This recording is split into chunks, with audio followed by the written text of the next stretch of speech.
Hoje faremos uma receita de empadão de frango com a massa sem glúten, sem derivados de leite e sem transgênicos, que foi um pedido feito por várias pessoas. O recheio será preparado de modo que não seja necessário desfiar o frango, com mais sabor e mais prático. Vou começar pelo recheio. Esse recheio eu vou fazer em uma panela de pressão, uma panela elétrica. Para agilizar, enquanto está na panela, eu vou fazendo outras coisas. E também porque o sabor do frango fica mais presente, uma vez que não precisa nem colocar água na panela. O frango vai cozinhar com a sua própria água e com os temperos que eu irei adicionar. Vou começar aqui com óleo. Esse óleo é um óleo de girassol. Vou adicionar aqui o alho. Coloque a gosto, tá? Aqui tem uma colher de sopa de alho. O alho já está douradinho. Vou adicionar aqui 1 kg de frango, tá? Eu piquei esse frango em pedacinhos pequenos. Resolvi fazer hoje dessa forma, pois é uma forma bem prática. Eu vou adicionar aqui meia cebola grande e um pedaço de pimentão. Eu vou processar no liquidificador e já volto. A cebola e o pimentão processados. E 12 gramas de sal. O sal é a gosto, tá? De acordo com o paladar de cada pessoa. Qualquer quantidade que você achar melhor. Que cada um tem um paladar, tanto para o açúcar quanto para o sal. Lembrando que o recheio, ele não é composto apenas da carne. Não é apenas 1 kg de carne. Aqui serão acrescentados também outros ingredientes. E todos eles serão temperados com sal.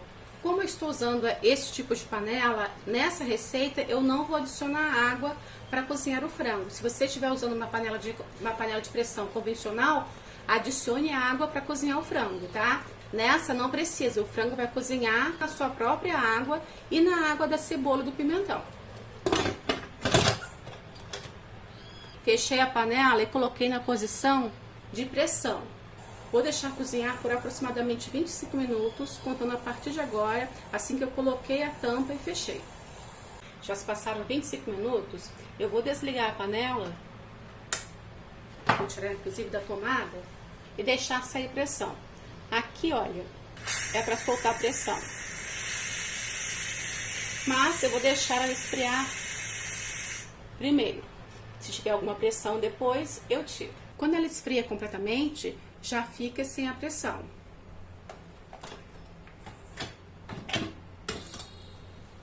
Liguei a panela na tomada novamente, liguei aqui no seletor também, e agora eu estou apertando o frango para que ele vá desmanchando. Perceba que essa água aqui é a própria água do frango, da cebola, do pimentão. Não adicionei nenhuma água no cozimento. Enquanto eu vou apertando aqui para desmanchar o frango, esse caldo, né, vai secando, dando ainda mais sabor na carne. Se a sua panela for uma panela de pressão convencional, é só tirar toda a pressão e após isso sacudir a panela, que o frango irá se desmanchar também. Veja como fica. Vou dar continuidade agora nos complementos do recheio. Vou adicionar 530 gramas de tomate. Tomate inteiro, com pele, com semente, bem picadinho, tá? Corresponde a 3 tomates grandes. Em seguida, vou adicionar 2 gramas de páprica defumada. A quantidade também da páprica fica a gosto de cada um, assim como os temperos. Coloque o tempero de sua preferência. 100 gramas de milho verde. Para dar consistência e cremosidade, na outra receita eu usei amido de milho e ovo. Nesta eu vou usar polvilho doce. Aqui eu tenho 100 ml de água. Vou adicionar aqui 25 gramas de polvilho doce. Vou adicionando o recheio, a mistura que eu acabei de preparar.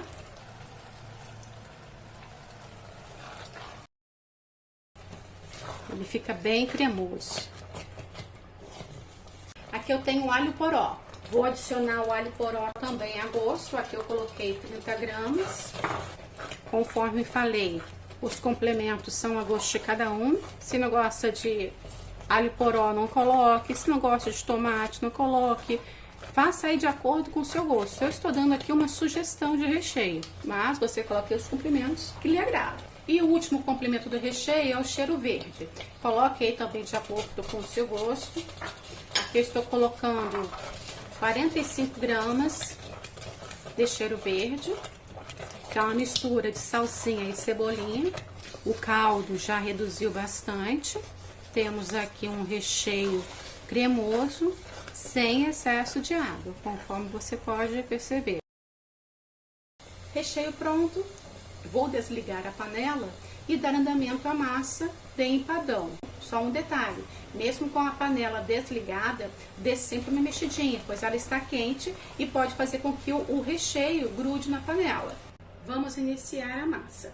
Aqui eu vou adicionar 150 gramas de farinha de arroz integral. Aqui eu tenho 100 gramas de água. Pode ser ml? Pode. A questão é que o ml nem sempre é preciso, então por isso que eu gosto de trabalhar com gramas. E neste caso é necessário que seja a quantidade exata. Eu vou aquecer essa água no micro-ondas por 30 segundos. Prontinho, a água já está quente. Vou adicionar sobre a farinha de arroz. Eu estou usando a espátula porque está quente, mas daqui a pouco eu vou mexer com as mãos, até formarmos uma massa bem homogênea. Já está morninha, vou mexer com as mãos agora.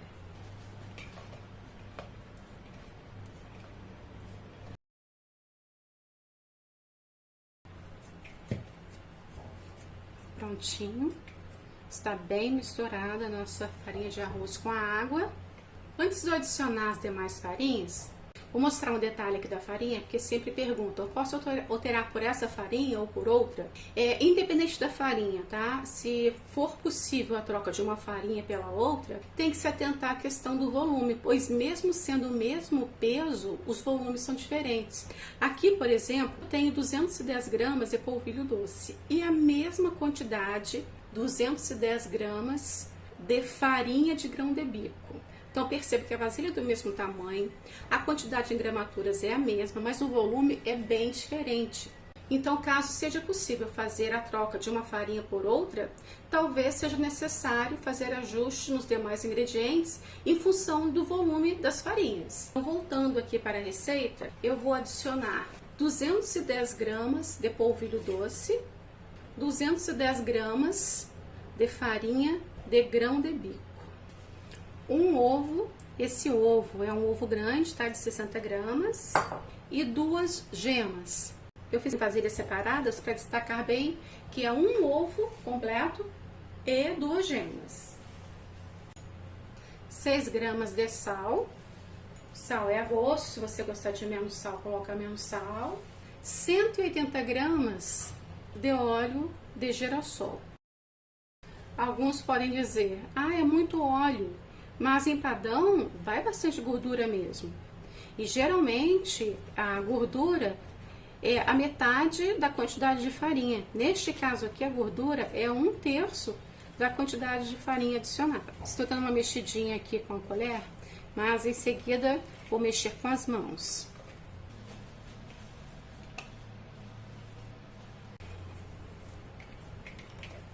Misture bem até obter uma massa bem homogênea. Aqui o polvilho incorpore bem na massa. Caso você não use a farinha de arroz integral, caso opte pela farinha branca, neste momento aqui, se você perceber que a massa não está da mesma forma, coloque um pouquinho mais de polvilho doce. Para fazer ajuste na massa, eu recomendo o polvilho doce. A massa já está pronta.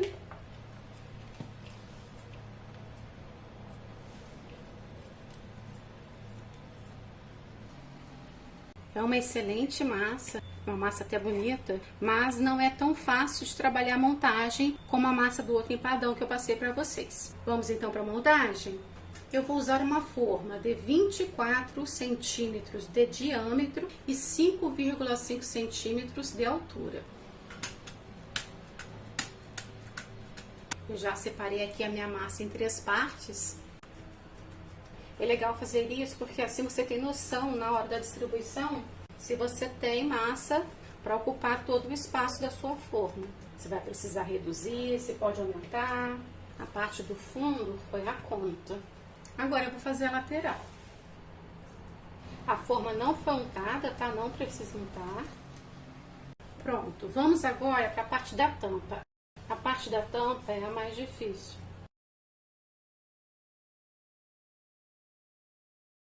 Eu espalhei aqui a massa sobre um plástico. E agora eu vou colocar outro plástico sobre a massa. Essa massa, como mencionei, não é uma massa tão fácil de trabalhar como a massa da receita do empadão anterior, que eu passei para vocês. Possivelmente ela vai quebrar, mas faremos um ajuste aqui. Não vou deixá-la muito fina, pois certamente irá quebrar.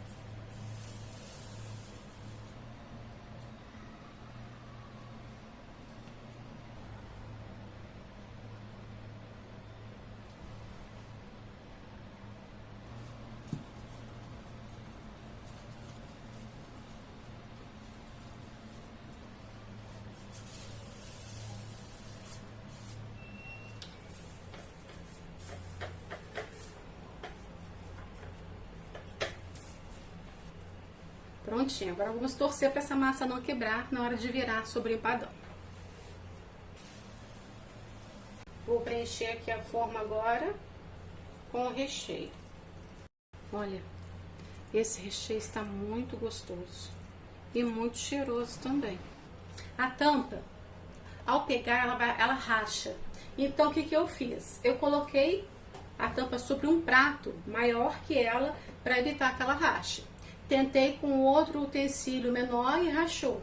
Então, a alternativa foi pegar um prato maior que a tampa e colocar aqui.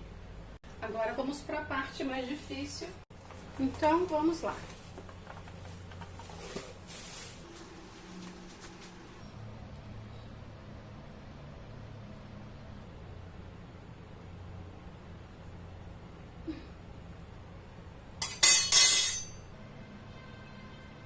Não foi como eu queria. Veja que ela quebrou aqui na lateral. Mas eu vou tentar ajustar aqui agora. Pois se eu mexer, ela vai rachar. Tentei mexer aqui, ela deu uma rachadinha.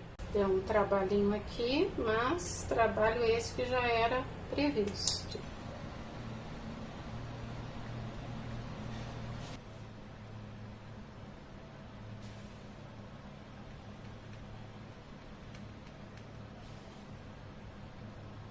Que eu vou abaixar um pouquinho.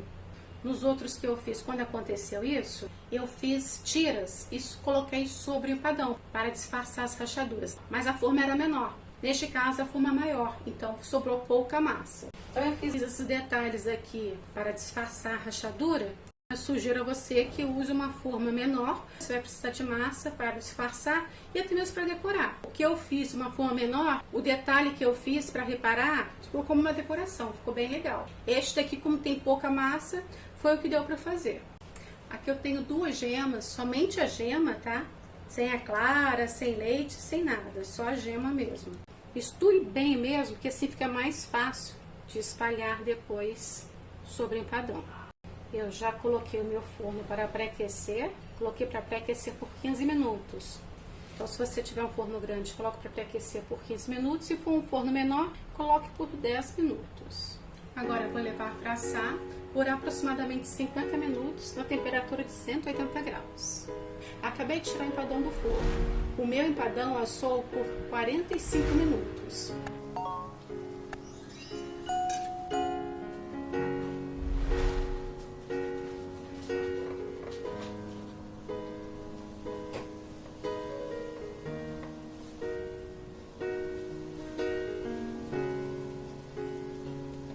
Gente, o outro empadão eu recomendei que não fizesse paredes muito grossas.